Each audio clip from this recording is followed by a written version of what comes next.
Are mini PCs the new kings of gaming? Join me today as I dive into the world of mini PCs to see if they can take the crown as the kings of gaming, or if they're just court jesters with fancy RGB lighting.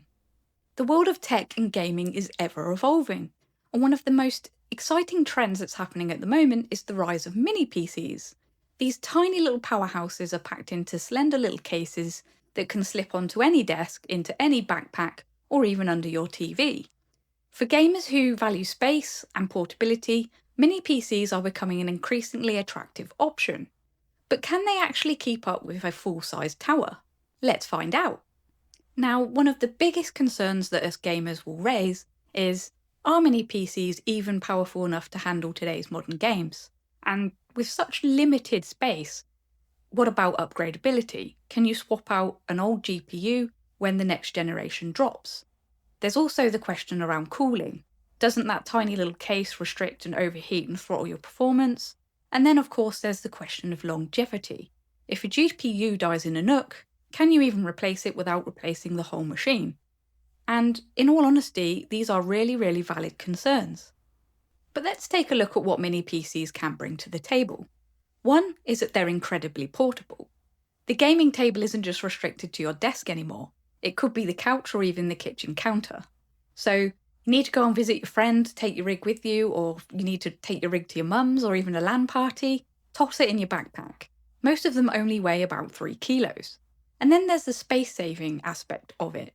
You can take away that massive tower that's hogging your floor space, and in all honesty, some, depending on the model, can be cheaper up front, which makes them a very solid entry point for gamers that just want to plug and play without a build.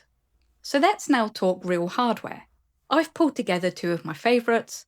One is an Intel build and one is an AMD build to keep both sets of fans happy. So the first is the Intel NUC 12 Enthusiast. So this packs a Core i7-12700H, which is paired with an ARC A770M GPU. And in some testing, this combo actually pushes 70 to 90 FPS in Cyberpunk at 1080p on medium settings, and around 120 FPS in Apex Legends at 1440p. Next up, my favourite, because I am an AMD fangirl, you have the Minisforum UM890 Pro, which is powered by a Ryzen 9 8945 with integrated Radeon graphics, and it delivers smooth 1080p gaming at medium to high settings in many modern games. So these are numbers that you would expect to get from a mid-tier gaming rig.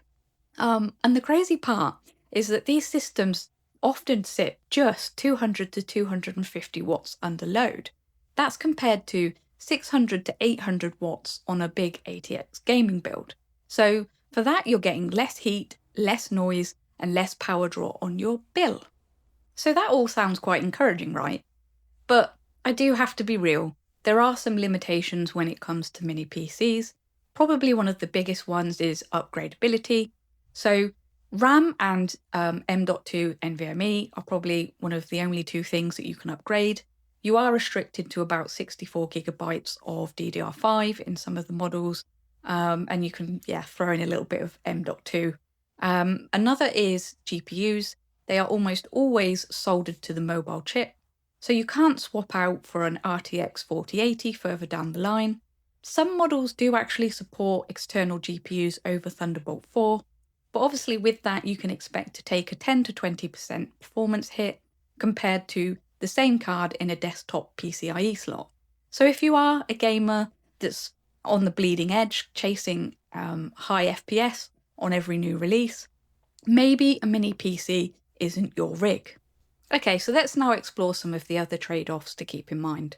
One of them is thermals, so you can expect your CPU to sit at around 80 to 90, and that's under load. So it's not unsafe, but fans will ramp up. Don't expect it to be whisper quiet. Another is repairs. As I mentioned earlier, if the GPU dies, you're usually replacing the whole unit, unfortunately. And then lastly, there is price. So sometimes you can pay a price for portability. So the Minisforum UM890 Pro actually sits at a little bit more of a respectable price range from about £500. So here are some pro tips if you do decide to go mini. So the first is buy the bare bones version so that you can install your own RAM and SSD. Manufacturers love to heavily inflate the prices of pre-installed parts, so go away, choose your own, find some that fit your budget. The next is use a cooling pad or a vertical stand. This keeps airflow nice and steady because every degree counts when you have a small chassis. The next is consider undervolting or tweaking fan curves to keep fan temperatures balanced without making your desk sound like a jet engine.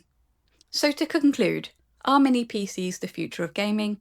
Well, honestly, they're not a one-size-fits-all replacements for full towers, but if you do value portability, space-saving design, and a decent performance without chewing through lots of kilowatts per hour, then they're absolutely worth considering.